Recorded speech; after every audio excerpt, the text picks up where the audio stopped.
Okay, I do have 2 p.m. on my end. So, to be respectful of everyone's time, we are going to begin our webinar conversation today around Caring Campus. And I'm going to start us off with a brief quote that states, "The best preparation for tomorrow is doing our best today." And I am bringing my very best to our conversation today, and I hope that you will join me. Good afternoon, everyone, and thank you again for partnering with us and the Institute for Evidence-Based Change and their Caring Campus practice. My name is Precious Miller, and I am the Program Director with Michigan Community College Association.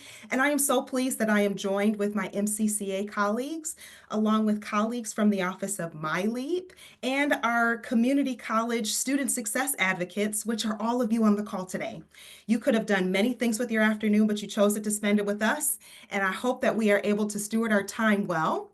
Speaking of time, these are the topics that we are going to cover briefly, beginning with brief remarks about the importance of creating a welcoming and caring campus, followed by a presentation from Caring Campus, showcasing its impact, college examples, and adopting Caring Campus principles. The implementation process of Caring Campus will also be showcased, including how you can utilize MyLeap Growing Institutional Capacity Grants to implement Caring Campus, along with next steps to complete your grant application. Now, if you're looking at this agenda and you're like, Precious, I have questions, burning questions. Where is that on our agenda today? Fear not, we are going to have a portion at the end of our convening today where everyone is able to ask some questions.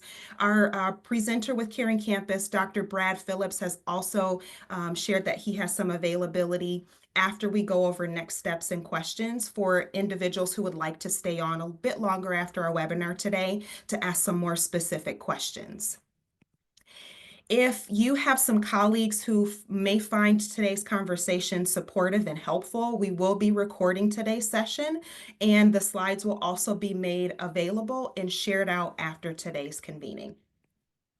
Now, we are talking about Caring Campus and the practice of caring, which can help create a sense of belonging. And I'd like to suggest that belonging looks like something, and so does supporting the whole student.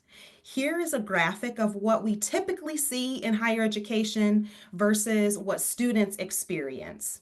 On the left side, we can often perceive our work and the work we do with our colleagues differentiated by focus areas such as student services, instruction, and special populations and programs. But on the right side, students are often experiencing the individuals that occupy various departments, such as the teacher who helped me, or the patient tutor, or perhaps that nice person in financial aid. Caring Campus can provide a structure for colleges to empower all faculty, staff, and administrators to have the tools and resources needed to support students and to support them more frequently by all individuals who wear the name of your community college. We recognize that care and compassion are activities that are already being provided by many of us on the call and those that we work alongside. Caring Campus is intended to strengthen the great work already taking place. And some of you may be asking, so why is this important and what makes this different? We will answer the second part of that question in a moment by Dr. Phillips. But first, it is helpful to review the data that is telling us more about what our students are experiencing. According to the 2024 Student Financial Wellness Survey of Michigan Community College students, we know that 71% of students have financial difficulties while they are enrolled at our institutions. 60% agree that their college has the support services available to help them, and yet only 34% have talked with someone at their college about their challenges. And 31% don't believe that their college is aware of their situation. These data are signaling that there is a disconnect or a miscommunication tangle in what I'm calling the student-college partnership.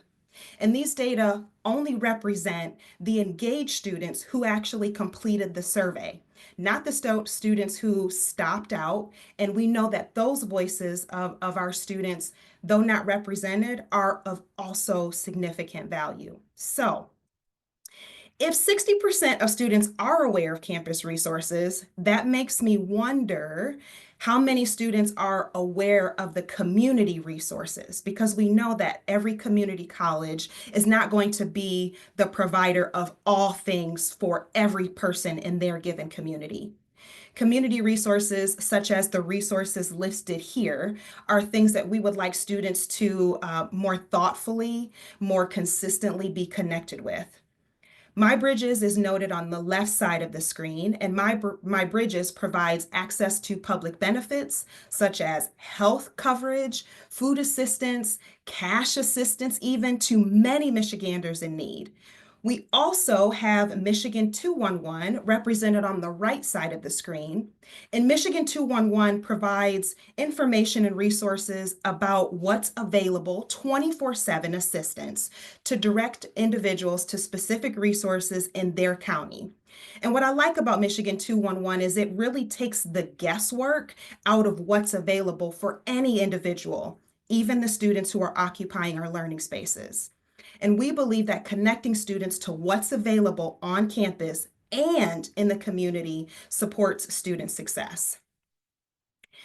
When we are supporting students and when students receive the support that they need, when they need it, delivered in a way that speaks to them, that resonates with them, we know that these activities lead to closing equity gaps. MCCA's strategy to support Michigan's community colleges in being experts and leaders in many areas, of which are student success, talent development, and community vitality. And these areas can be found in what we call our equitable measures of student success. In the chat, go ahead and put in if you have seen these measures before or if you would like additional information that further explains our equitable measures of student success, and we'll make sure that we provide that to you. But we know that there are specific markers that indicate whether or not a student feels seen, feels heard, and valued. And those markers are students having access to their institution, having sustained momentum at their college, which we know leads to student completion or transfer, because for some students, transfer is a sign of completion at a community college. And then ultimately, a career that is fulfilling to them.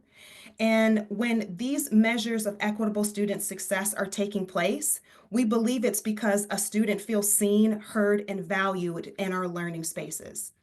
Caring Campus can be an approach to increase these measures of student success and help us close equity gaps. So now we're going to shift over to Dr. Phillips to spotlight and showcase Caring Campus, which we are really excited about sharing and getting in front of you today. And we are going to pass things over to Dr. Phillips to tell us more about Caring Campus, and then we'll continue on with our conversation. Well, good afternoon. I hope everyone is doing well. Let me just get the presentation ready to go. Great. Thank you. Can you all see my screen? So before I begin with the actual presentation, I'd like to just check in a little bit and ask all of you, in your college career, has there ever been a faculty member or a staff member that really impacted you, that made a difference in your life, that really helped you become who you are today? Think back about that. Was there anyone that did that for you? And you can just unmute for a quick second if you like and share. I don't have chocolate because we are in a virtual world. I usually throw out chocolate. But I'm hoping for at least one person to share if there was one faculty member or staff member that made a difference in their life. Because my guess is every single one of you had that faculty member or staff member that did so. I had an academic advisor when I was an undergraduate student at Michigan State University who understood that I was a single mom, and just her interest in my life and trying to make sure that I had all the tools I needed to be successful was impactful, which is really a lot of the reason why I'm in higher ed today. Oh, Rhonda, that warms my heart. Thank you for telling that story. You know, it's interesting. We've been doing Caring Campus for about 7 years now.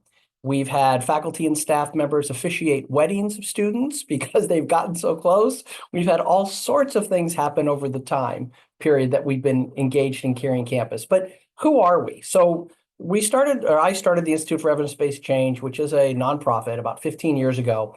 And it started because something called the CalPAS program, which I also started in California, grew so large. What had happened was I was really frustrated as a researcher in the California community colleges with the inability to track our students to the next level.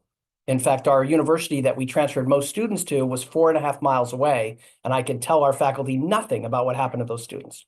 So I created the CalPAS program, which became the largest data sharing program in the United States that was voluntary among schools, K-12, colleges, and universities.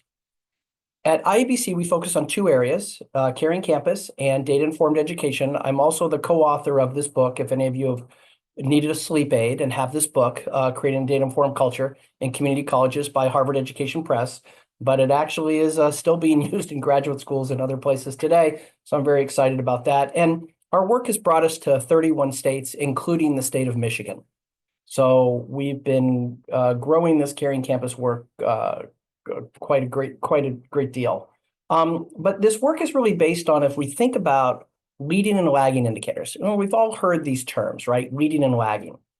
And what it really means is, for education, that leading indicators are things that we as educators have influence over. We can beat the bushes and help get students in the doors, even though things have, we've lost students due to the demographic cliff and other kinds of things, but we can really push to make that happen. Once they get here, we've got to keep them in class, right? That's where course retention comes in, whether or not students stay in that class throughout the whole term. And then if they stay, because you can't teach them if they're not there, they're more likely to be successful. So we have some influence over that.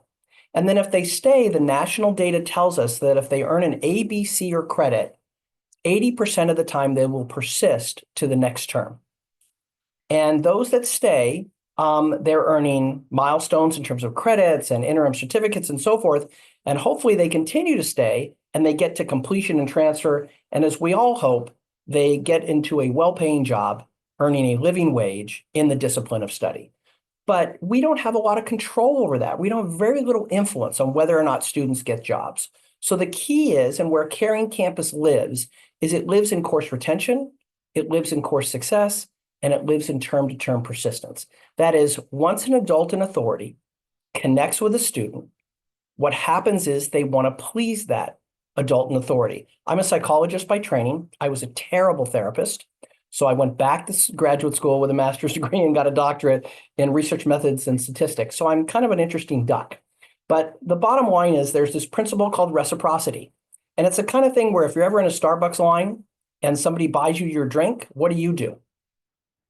You buy the drink for the person behind you, right? So when we think about this from an education perspective, what happens? If an adult in authority, whether it's the janitor, whether it's an administrator, whether it's the faculty member, shows care and interest in students, Rhonda, as your example shows, what happens? That student seeks to please that adult in authority. They work really, really hard to be successful in their classes. So that's the idea behind this work. And this leading and lagging indicator pyramid kind of show that flow. So I'd love to say I'm brilliant and I invented this work, but I did not. In fact, in the 70s, Vince Tinto was talking about this, later to publish this book in the 80s. And he published this book, Leaving College. And what he did was he simply interviewed students who had left, and they left early. Why did you leave? Well, what he posited was, look, 50% of the time students leave is they don't feel connected. And that connection really goes in three ways, which this book, Relationship Rich Education, talks about, which is a fairly new book, that states decades of research demonstrate that peer-to-peer student-faculty and student-staff relationships are the foundation of learning, belonging, and achieving in college. In fact, these effects are particularly strong for students of color and first-generation students.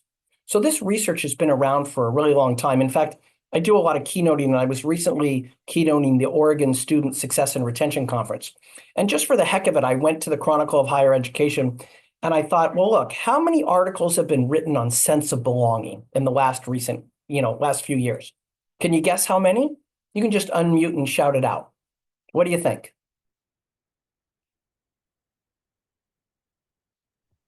Any wild guesses? Few hundred. A few hundred. Keep going, Kristen. You're getting there. That's good. 950. How many? 1,500. It's very close to 1,500. It's 1,442. And that was as of a month ago. So that's pretty extraordinary, right? Sense of belonging. All I did was put that term in, sense of belonging. You can do it yourself. And this field has just gone crazy. But the idea here is when that adult in authority shows care, as is evidenced by Tinto and Peter Felton and Leo Lambert, who wrote Relationship Rich Education, it makes a huge difference. In fact, by the way, just to share with you, we're having our first annual conference of Caring Campus. It's in San Diego. Mark your calendars, November 12th through the 14th. Vince Tinto is our keynote speaker, as is Peter Felton. So we're really excited to have these two authors to be our keynote for our conference. So, okay, what is this all about?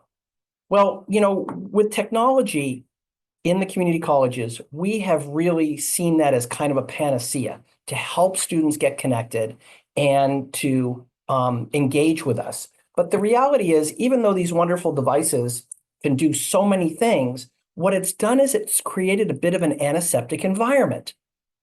And it's much more difficult for students to connect when we've really created this transaction-based system.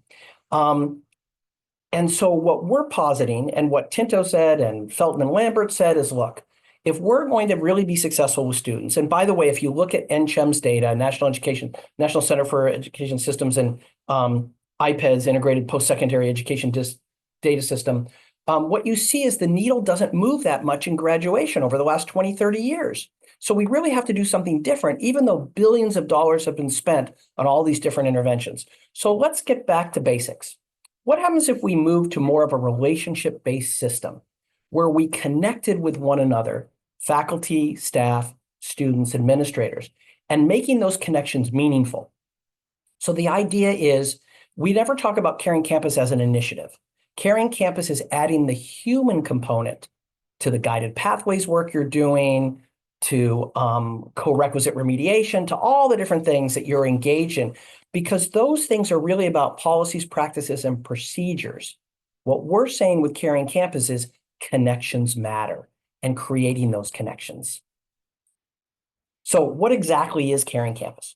So what we've done is we've reviewed the literature, we've worked with our colleagues, and we've come up with specific behaviors that don't cost anything, that faculty and staff can engage in. It's not about attitudes and opinions. I'm a cognitive behavioral psychologist by training. It's all about behavior. Behaviors come first, not attitudes and opinions. For me, I'm kind of a shy guy. You wouldn't know it, but I'm a shy guy. And when I'm at a party, I'm kind of out of place. But if I do something in cognitive behavioral psychology called act as if, meaning I go and I say, okay, I'm going to introduce myself. I'm going to say hello. It really changes how I feel about that party and about that time that I'm there. So the issue is engaging in some very specific behaviors, which I'm happy to chat about. All of this is based on research. As I said, it's little to no cost. The only thing that costs money are name badges. That's it. And you may be surprised to learn that for students, learning and using their preferred name is one of the key things that students say means that an instructor or a staff member cares. I mean, it's just fascinating, that one little thing, and that's one of our behavioral commitments. This work also empowers faculty and staff because often at educational institutions, and I'm an annuitant for the California Community Colleges, I've been around for forever, there's often disjunctures between staff, faculty, administration, and so forth. But when you start acting in this way about demonstrating care, it really changes the culture. In fact, we've been studied by CCRC, Community College Research Center of Columbia University, and it's just fascinating what they learned about campus culture changing. Now, how long does this take? About 6 months to a year to implement. There are coaches that work with you directly, and I'll walk through that specifically. What we see are dramatic outcomes, and I'll share that data with you from a couple different colleges. There is no ongoing cost, although we have instituted a membership after a year, which is a very small number, but behavior change doesn't cost any money. And this works in both a face-to-face and virtual environment. With COVID, we all went virtual. Many students still like that. We do a lot of virtual work, and these same behavioral commitments are adapted to a hybrid or a virtual environment. We're now working with about 160 colleges. It's a little bit higher. We just gained a few colleges in Texas through a grant. And we're also starting to work with universities, which has been a lot of fun. Okay, so let's talk about outcomes, because I'm sure you're curious, like, we're going to do this work. What does it look like? Odessa College was one of the first colleges that started doing this work, but they didn't call it Caring Campus. In fact, they did it without us. I happened to be their coach through Achieving the Dream. I was their coach for several years. But what they did was they recognized that students weren't staying. In fact, U.S. News and World Report had designated them as the lowest graduation rate college in the nation. It was really a problem for Odessa College. But what's fascinating is they went and they did a study where they looked at instructors who had high retention rates and high success rates. And they found that it wasn't how the instructor taught, it was more about how the instructor engaged with students. So even though they interviewed a whole bunch of instructors, they stayed in their classrooms and watched them, they realized it wasn't about whether or not you gave a student a laptop or the format or flipping the classroom. It was really about that connection. So that was universal no matter what instructor they went to, no matter what discipline. So what I'm sharing with you here is their data based on gender and ethnicity. And you can see that they started this thing in about 2010. And these are their success rates. So ABC or credit rates, you see everything went up. I know this is older data. They're now at average of 83% success rates, which most of us would kill for. Nationally, success rates are about 71%. But what's interesting too is as we think about equity issues, that green line represents African-American Black students. Look at the difference. You can't even discern them from other students. And we know traditionally certain student groups don't do as well as other student groups. But this is Odessa's data on just their success rates. Now, they had the lowest graduation rate in the nation. So what does that look like? For Texas average, for the 2014 cohort, you can see that the average completion rate, degrees, and so forth, was 21.3% for full-time students and 11.4% for part-time students. Now remember, Odessa had the lowest graduation rate in the nation. Look at their numbers. Doubling of their graduation rates for full-time students and tripling of their graduation rates for part-time students. It's just extraordinary. Now, Greg Williams, the president there, is a friend of mine, and Greg would say when he started this, look, I know graduation is terrible here at Odessa College, but I can't control that. Remember, leading and lagging indicators. What I can control is whether or not the student stays in class and making sure they're connected to that instructor, that staff member. So it's just really fascinating to see this data change. Now, other places, Oakton Community College. What you're seeing here, and by the way, we don't care if you call this Caring Campus, you can call it anything you want. In fact, Oakton calls this work the Persistence Project. Why? Because their persistence from term to term and year to year was abysmal. So the president really wanted this work to focus on persistence. That kind of orangey mustard bar and that yellow bar represent two different semesters, fall of 18 and fall of 19. And what happened to students in terms of their persistence if they did not have an instructor who was trained in Caring Campus, what they call Persistence Project. The green, you can guess what that is. Those are instructors in their very first semester that were trained in Caring Campus. Look at those differences. They're just, I'm a researcher, I wrote the book on Creative Data-Informed Culture. I've never seen data like this. This is quite extraordinary to me. And what's even more extraordinary is their 3-year transfer and graduation rates. You can take a look at these rates by race ethnicity, and you can see that increases are for every demographic group on whether or not they had an instructor participating in Caring Campus or what they call the Persistence Project. I've just not seen data like this. It's just quite extraordinary. And again, it doesn't cost anything to implement this work.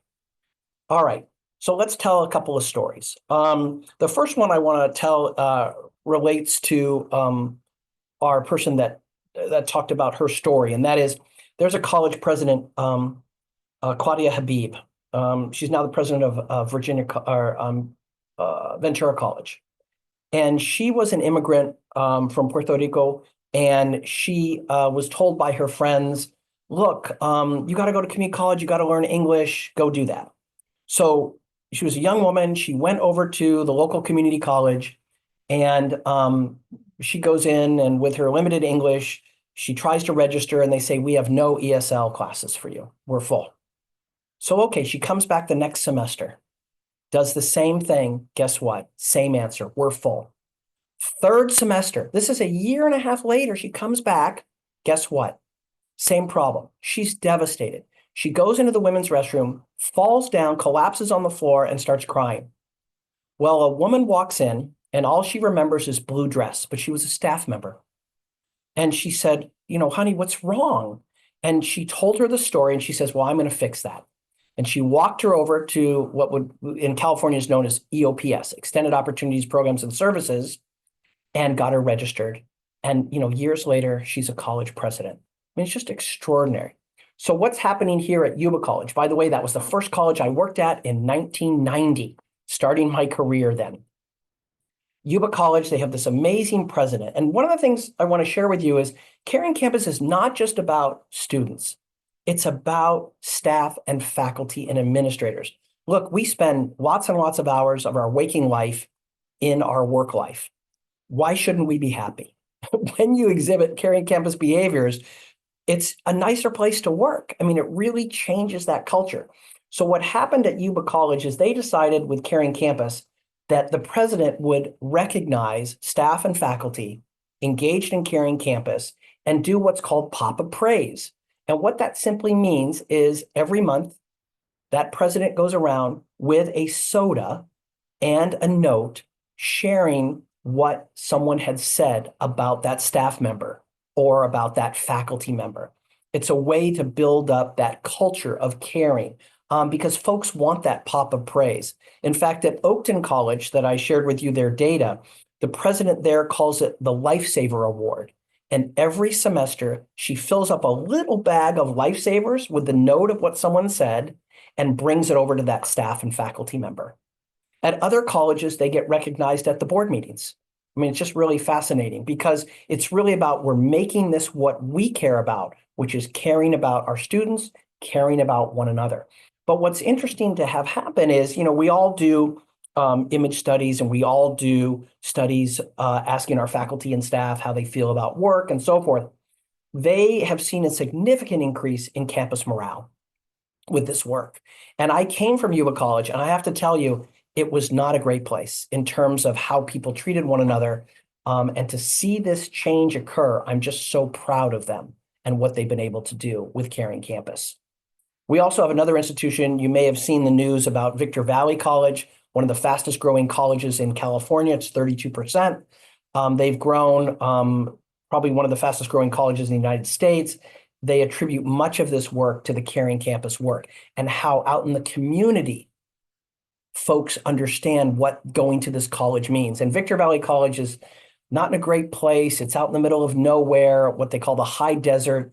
Didn't have a great reputation, but they changed that with how they were treating their students and how they treat one another. Let me just tell you a quick story about Temple College. Temple College is this amazing place in Texas.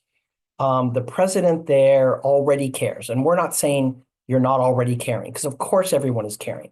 Caring Campus is about how you care. So what did Temple College do? They engaged in Caring Campus for both faculty and staff, and it really changed the culture. In fact, on a Sunday night at about 10 o'clock at night, I got a note from the president saying, Brad, you'll never believe what happened. We had a vendor come on campus on Friday to help us with some things, and they approached me and they said, we've never been treated this well at a campus. I mean, it just permeates so many things. And so one of the things Temple did was they went and they surveyed students about a couple of questions, and they said, to what extent do you believe in the following statement? During the current term, did your instructor do the following? Learned and used my name. Remember, they're already a caring place. They just started doing this. They started doing this work before the survey was done. They already had an 88% agreement that the instructor is using their name. But then a year later, as they're tracking this, what we find is an endemic with this work is that the outcomes keep getting better. And so what you see is a modest increase of 4% of students reporting that, yes, that faculty member is using my name. I feel like I belong in college. 90% of students felt that way. And by the way, if you survey students, this number is usually a lot lower, especially after the first 2 weeks, right? In fact, one of the studies we're doing now with the Alamo District in Texas is we're looking at that first 2 weeks to embed Caring Campus as soon as possible. Why? Because the dirty little secret is we lose 10 to 20% of our students in that first 2 weeks, but we don't count them because it's pre-census. In this case, it also went up 4%. That even almost everyone now believes they belong in college, which is quite rare. All right, let me pause here. And so just share with you, you can read this statement. I don't need to read it to you. Well, for those of you that aren't looking at your screen, why don't I do so? So many people have impacted my life. This is from a student here at Temple, both in my academics and my personal life. House said. Numerous professors have consistently offered guidance, answered my academic questions, and provided invaluable support during personal challenge. So many Temple employees have gone above and beyond to me. House said that the culture of care extends to everyone on campus, as even a friendly maintenance worker frequently greets and acknowledges her as Miss 4.0 in recognition of her academic achievements. So really, as we think about it, it takes a village, but this is what happens. All right, let's talk about implementation, process, fees, because I understand there's a grant available to you to engage in this work. So how does this work for staff? So let's say you say, look, we're not ready to start with faculty. Let's start with our staff.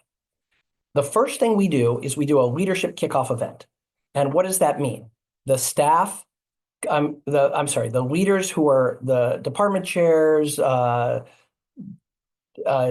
deans, folks that are directors of departments, and that's everything from A&R, admissions and records, to financial aid, to even the bookstore, to maintenance and grounds. Some of the most amazing staff we've had are maintenance and grounds. In fact, the Chronicle of Higher Ed wrote up a story about Caring Campus about a locksmith who was working on a lock at Riverside City College in California, saw a student crying, trying to make a parking machine work, because, you know, everything costs money in California, so you got to park.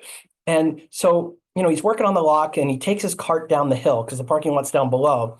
And he says, "What's up?" And she said, "I'm going to be late for my final. I can't afford another parking ticket and I can't get this stupid machine to work." So he fixes the machine for her, puts her in her cart and races her over to her class, so she's not even more late. And they interviewed him and they said, "Well, why did you do that?" He says, "Well, before Caring Campus, I would have looked down the hill and said, oh yeah, that young lady's upset. After Caring Campus, I realized all of us have a role in helping students be successful." So we have this leadership kickoff event, 2 hours. We go over with those deans, directors, managers, what this is all about and what their responsibilities are. Then they invite at least one staff member to be coached. And we call it coach facilitation because it's not a training unless you're a really small college, but it's a coaching session. And we have 2 4-hour sessions where staff who are selected, not voluntold, but are the leaders in those departments to come and learn about and develop plans for Caring Campus. After those 8 hours, those plans are then presented back to the leadership, and staff actually in a leadership role present these plans. It's really quite a wonderful thing to watch. In fact, I was just at Texas A&M University where they did this work, and it's just so much fun to see these folks be leaders to their colleagues. So that joint session's also 2 hours, and they walk through the plans, and those plans are things like, how are we going to roll this out to everyone? How's everyone going to do this? What's our communication plans? How does leadership get involved? And then we ask the leaders in that room to do 3 things. Talk about how they're going to support Caring Campus with their staff, how they're going to monitor it in a positive way, not say, no, you didn't wear your name tag, but rather, oh, you lost your name tag, can I get you another one? And then the third thing we talk about is celebration. Celebration's really important. You know, in our business, we have so much to do, we tend to check the box and move on. And what we say is let's pause and celebrate this great work that's being done. And then we break into work groups where we ask folks to join a work group. Our coach is with you for 6 months to a year, and they work with that work group on implementing this so that it gets rolled out to all the staff in all of the departments. We even have, you know, many colleges have their bookstores run by Barnes & Noble or someone else. We even have those folks participate because those students' books are so critical. You know, we do outsource some things. We want them to participate as well. And then we're kind of like a bad penny. We're with you forever, right? We just keep showing up. So we have, a membership now. We also have an annual conference. We have academies for new employees. We have all sorts of things going on to continue the sustainability aspect of this work. So it's not a one and done. For faculty, the process is a little different. We do a leadership orientation, which is really just done by Zoom or by phone. And then what happens is we ask your researcher to generate data on those faculty that have the highest retention and the highest success rates. The reason we do that is if you interview these faculty, and those of you that are vice presidents of instruction, first of all, it's the best part of your day, your week, your month, your year when you interview these wonderful faculty, but they're already doing Caring Campus. They just don't know it. They're learning students' names. They have a comprehensive syllabus. They are meeting with students outside of class to get to know them. By the way, even if you don't do Caring Campus, please consider changing the name from office hours to student hours. Why? Because students don't know that they're available to come and see you as a faculty member, where if it says student hours, they know that's their time. I know that seems like really silly, but it's something we've learned, and everywhere we go, we hear, oh yeah, I never went to office hours because I thought the professor was working and wasn't to be bothered. I mean, simple little things make these changes. Then the faculty go through 3 4-hour sessions. So once they're interviewed, we have a proprietary interview, they're selected, they go through 3 4-hour sessions to develop the same kinds of plans. It takes longer with faculty because it's faculty. Then we do a kickoff with those deans and department chairs so that they understand what their role and responsibility is. Same kind of thing. Then we go into work groups, and then we stay with you pretty much forever and ever. So with that, let me just give you one more slide or 2 more slides on fees. So what does this look like? If you just wanted to do staff for the entire year with coaching, it's $50,000. If you just wanted to do faculty, it's $70K. Why? Because there's a ton of data work and it's a longer process. However, if you choose to do both, we discount it to $100K because we have some economies of scale that we're able to realize with that work. And so, but that's not all the costs. Obviously, there are other things that that you might want to consider. Many colleges, especially in union states, give some sort of a stipend to participating faculty. They haven't done so with staff. But that stipend on average ranges to $500 to $1,000 for the entire year. The yearly budget to implement and sustain is about $2,500. Why? Name tags may have to be purchased. Colleges buy all sorts of signage and bling. I mean, we have a whole database, by the way, that has all sorts of bling that colleges buy. We have one college, Hispanic serving institution, they do papitas with the president. So they're buying popsicles. So the students can have popsicles with the president, and she walks around during the first 2 weeks greeting students and so forth. We have an annual conference, as I mentioned before. The fees to go and pay for a flight is about $1,500. And membership after the first year of implementation, their first year is free, and membership is not mandatory. But it's $2,500 to $4,000 depending on the size of the institution. This year, we comped all institutions that had under 1,000 students because we didn't want them having to pay that fee. And so if you're a really small institution, those fees are likely less. So with that, one more slide. So time commitment, what does this look like? Selected staff and faculty, if they participate, it's about 14 hours of their time for all those initial meetings. The vice president, whether it's student services, which would be for staff, or HR for staff, because HR VPs have now been working with staff as well, is about 20 hours of their time to do this work over the year. There's 3 to 4 semesters to implement the entire process. One of the things we find is that the staff work gets implemented right away. So we do the work, there's some sort of a convocation, some sort of a training, and it just jumps in right away. The faculty work takes a little bit longer because, again, it's faculty. Some institutions will engage through staff development. They may do department by department. They may engage in things like faculty circles or communities of practice or some other form to engage in this work. The work groups are monthly. there for an hour. We're with you for those initial work groups. And we're with you longer if you'd like us to be. I mean, we often have our work group folks say, hey, Brad, could you come to this session? We want to talk about this and we're not sure. So we'll make sure we're there. So that's essentially how Caring Campus works. And I'm actually exactly on time, Precious. So I'm really excited. So I'm going to stop sharing my screen. That was a fantastic overview of Caring Campus. I am segueing over back to our slide deck.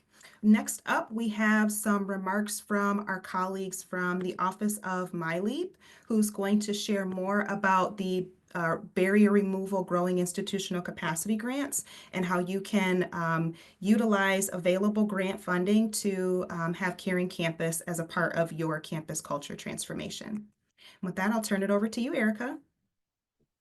Great. Thank you very much, Precious. And thank you, Precious and Erica, for inviting us to be a part of this opportunity.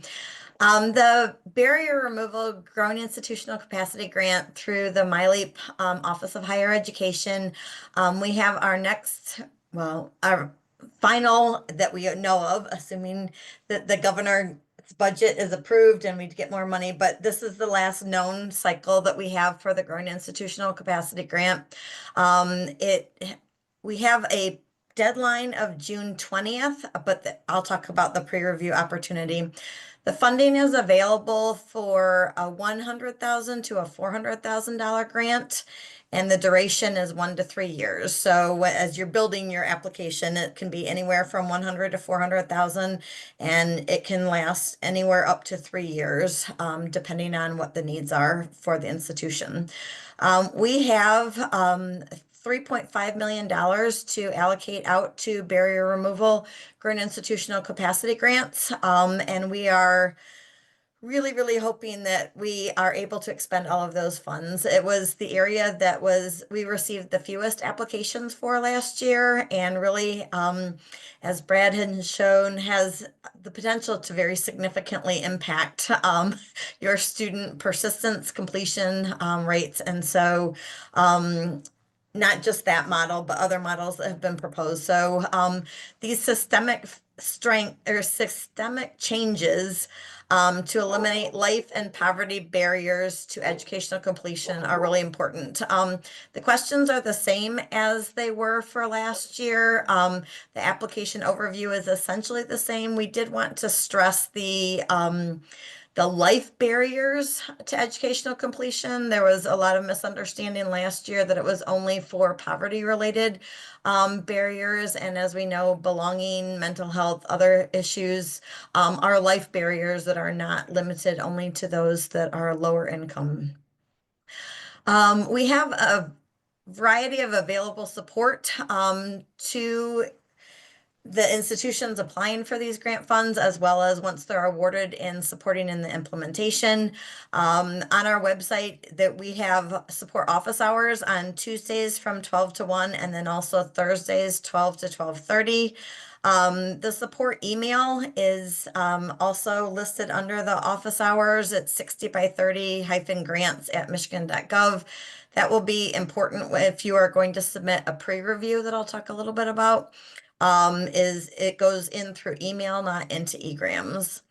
We also have a frequently asked questions document that within the grant pages is a little bit hidden, but contains a lot of information about eligible expenses. For example, we often are asked about staff, and there's a question dedicated just to whether staff can be funded, about facilities upgrades. So I would strongly encourage you to also review the FAQ.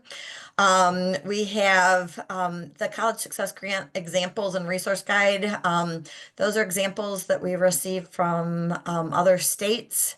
So it may just give you an idea, although you've got quite a bit of information about Caring Campus. And then the evaluation plan guidance, which I'll talk about in just a minute.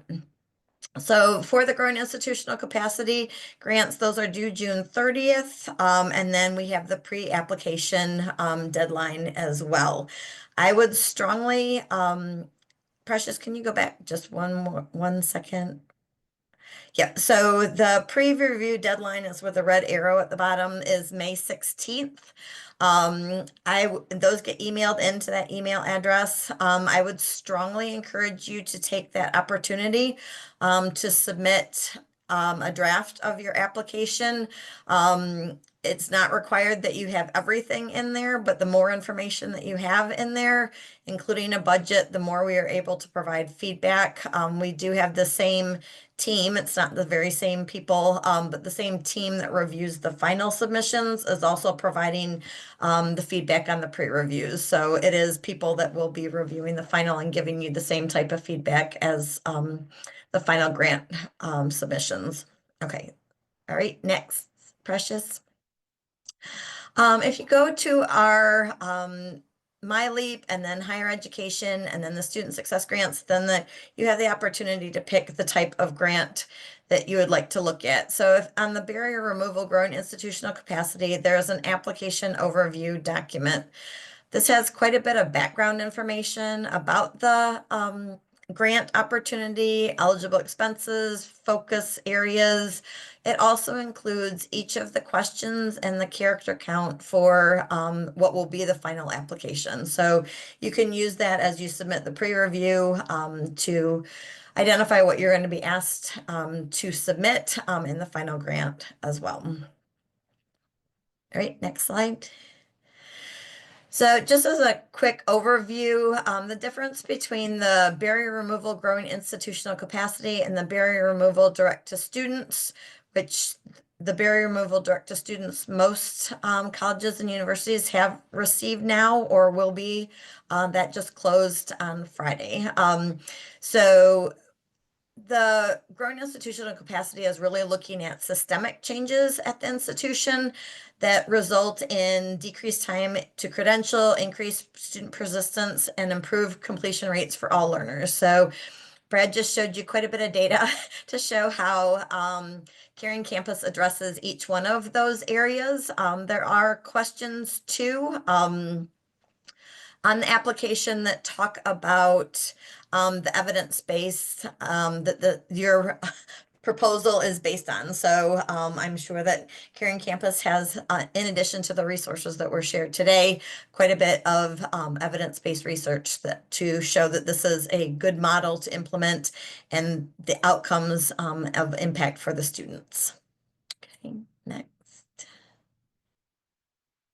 So this is from the application overview document of the areas of focus that we're looking for. And you can see that Caring Campus addresses the institutional policy and practice audit and improvement related to the administration of basic needs. And I would include sense of belonging as part of a basic needs, mental health, same thing. Relevant training and professional learning opportunities for faculty, staff, and administrators. We want this to be embedded and an ongoing systemic change, and the implementation and scaling of high impact practices and holistic student supports. All right, this is from the application overview document. It shows the different areas of eligible expenses. I would strongly encourage, if you are considering including something in your budget that is not listed there, that you attend office hours and just ask about that ahead of the pre-review. If you don't have that opportunity, send an email, please, or if you don't have the opportunity to do any of those before the pre-review, make sure to include it in the pre-review so that you can get feedback on that as well from that. Right. Slide. This is just an excerpt from the FAQ. We do not fund pilot projects. And then also just making sure that we do allow for additional like stipends for course release time for faculty and so on. Brad mentioned that as a possibility in the budgets as well. But there are several other questions. So for example, a question in FAQ document, question 18 has to do with staff out of the grant. And then 17 is facilities question as well. So strongly encourage you to look at that as well. And next slide. And the last thing is the evaluation plan, which is required for the college success grants, those 3 levels, as well as the barrier removal growing institutional capacity grants. There is an evaluation plan guidance document. And specifically, we are looking for an evaluation plan. You can put it in your own format. We don't have a set format for that. The logic model is optional for that, but again, we're looking for a timeline for the project, including key milestones. So the timeline, if your project is going to be 3 years, we're looking for a timeline of 3 years, not just the first year. We're looking for key milestones there. We do want to know what types of data that you'll be collecting and analyzing to evaluate the progress towards meeting those goals and the impact on students. The proposed outcomes for the project, and then what type of continuous improvement or review of the data will you be doing along the course of the grant to see if there are adjustments, additional staff that need to be trained, and so on to successfully launch the project after the end of the grant funding, that it will be sustainable, ongoing. It is a critical part of your institution at that point in time. The reports that are required for this are semi-annual, and essentially it is basically asking for an update on several of the areas that are right in the application. So for example, and the 6-month report is shorter than the year report. So for example, on a 6-month, we may just ask what data was collected during this reporting period. And then at the year report, what are the outcomes that you're finding so far in that first year from the data that was collected? Then I turn it over to Precious now. Thank you so much, Erica. For everyone on the call, we're going to now shift over to Erica Oriens from the MCCA office to talk about the potential grant summary that you can include in your application, along with an overview of a sample budget. Erica Oriens? Thanks, Precious. This hasn't become confusing at all when Erica Bolig and I are on the same calls all the time. So it keeps me on my toes if I'm supposed to be participating.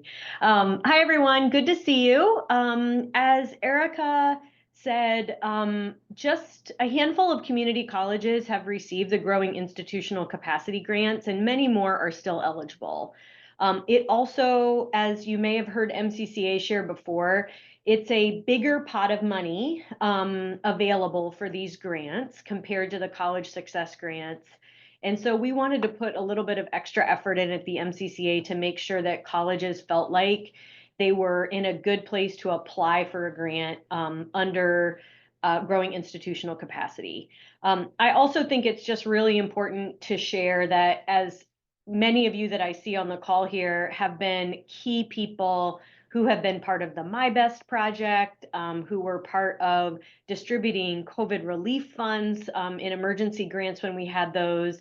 And I think that community colleges are in a place where you've done an incredible amount of work on student basic needs. Almost everyone has a food pantry, emergency assistance. And so we really wanted to share this opportunity with you to kind of add to that.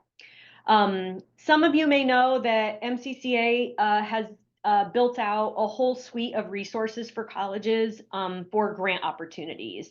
So you can subscribe to our grant opportunities list, and then we've created a couple guidance documents to help colleges think about applying for their grants.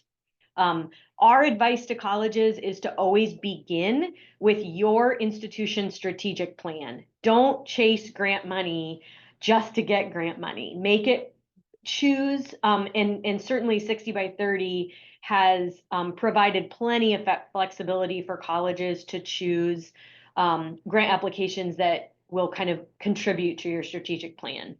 But in those guidance documents, throughout that, we have used an example of Rojo College. The guidance documents are called RED for Reflection Evidence Design, and so we just use Rojo. And so what I've done here is just kind of write up what a potential grant summary would be. Where a college, maybe a small college, would train 40 faculty and staff on the Caring Campus model And then I've added in here as well something that is a bit more Michigan focused as well, to support and integrate Michigan 211 resources into the student support model. Precious and I recognize that, you know, My 211 is a really incredible resource in Michigan. Anyone on this call could call 211 and get information about community-based services.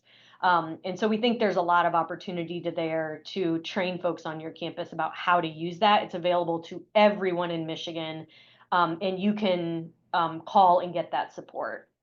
I've described here what the project will do a little bit to enhance those holistic student supports, the implementation and scaling of high impact practices and basic needs support, including food, housing, childcare, and transportation. And then this piece at the end here, I think, is what Erica was talking about in those kind of outcomes and evaluation. So you would want to include in there program completion among your faculty and staff. As Brad described, there are pre and post training assessments, course completion analyses that are kind of packaged in the Caring Campus work. And then you can pull those from your ERP data as well. So this could just be a kind of nice package that you would pull a grant together. On the next slide, we just pulled together a budget that just kind of estimates what those costs would be. As Erica said, 60 by 30 has, is cautious about supporting personnel that would need to be maintained after the end of the grant. And so what I did in this budget here is pulled up a full-time project manager for the 2-year grant period, but recognizing that this person would probably be a temporary employee. My recommendation to colleges when they're looking at kind of a project manager for this type of thing is not just think about an external person, but maybe give some thought to a person on your campus who may be within 2 years of retirement, a person who may be an opportunity to provide a leadership position to a more junior person where a more senior person could come into this kind of role for 2 years. Of course, you can also post a short-term position, and I'm sure that you would get some applicants right now as well. I've included 10% in the budget for someone in the teaching and learning center. Really would highly recommend involving your teaching and learning center staff, especially when you're working with faculty. I think they can lend a lot of credibility to the work that you're doing. In addition to that, you should be thinking about that center as part of your sustainability plan after the end of the grant, after end of the MyLeap grant period. But just a little bit of space in there for that. And then, of course, as Brad described, the fee to Caring Campus to be able to implement that, as well as the faculty and staff stipends that were described before to be able to get those 40 people to participate in this. And then, of course, some small convening costs on your campus as well.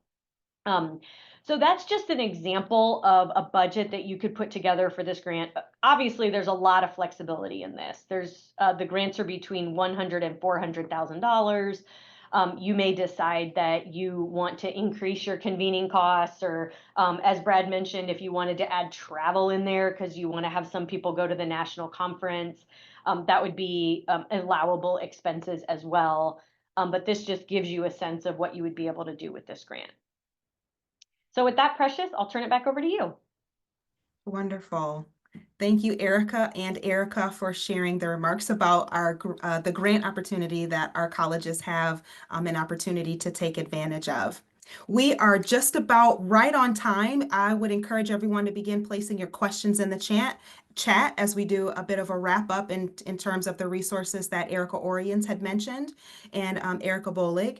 Again, the application is due on January 20th, but if you would like some support in completing your grant application, we do recommend that you go to MCCA's website and take a look at the suite of resources available to support your institution in completing your grant application. We also encourage everyone on the call to subscribe to our Grant Opportunities webpage on MCCA's website. This will ensure that you don't miss a thing regarding grant opportunities that are coming out of both the Office of MyLeap and our partners across the state and country. This is information in regards to how you can contact and connect with Erica Oriens for grant application support, which we found our institutions have found it very helpful to have someone review their application, review the budget, and provide some additional feedback as you are preparing for that June 20th deadline. For contact information regarding your point of contact for Caring Campus after our call today, you can connect with Ken Sherwood from Caring Campus. He is the Vice President. And as always, you can connect with both myself and Erica Oriens for additional information. I noticed that Dr. Phillips had posted some information in the chat regarding data and additional information on Caring Campus. We will be sure to share this information in our close the loop communications after today's convening.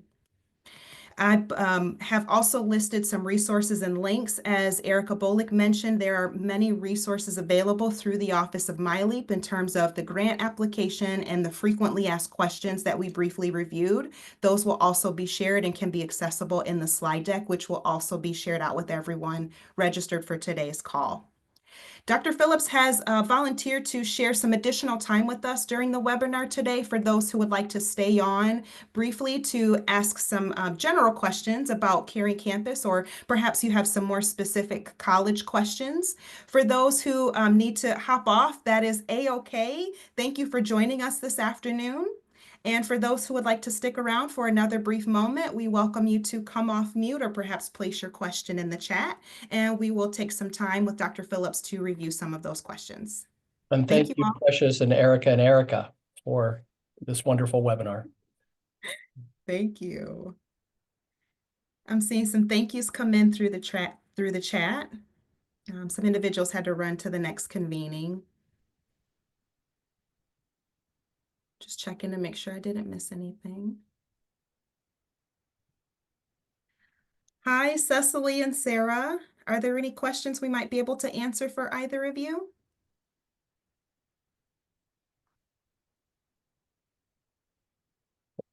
I've enjoyed it. Thank you. Wonderful. Thank you so much.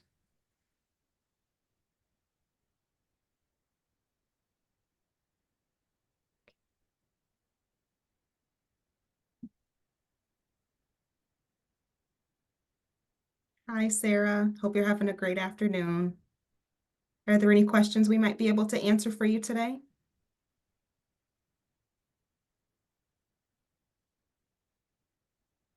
You may have stepped away. Yeah. Sometimes I'm also guilty of taking a call from my son's school in the middle of a webinar, so I can relate to why someone may need to step away for a moment. Again, thank you, Erica and Brad, for your time this afternoon, and I will connect with the both of you via email with closing remarks and thank yous. Appreciate your time today. Super. If there's anything else I Thank you very can help much. you with to support this work, I'm happy to do so. Oh, So thank you thank you so for much. this opportunity, and we'll hope that folks are interested in moving forward with this work. It's a wonderful opportunity that Michigan has provided. Yes, For and I'm colleges. hopeful, Erica, that you will have a flood of new applications in the next coming weeks. All right, see you guys soon. Thank Great. you. Thank you so much. Take Thank care. you. Bye-bye. Bye-bye.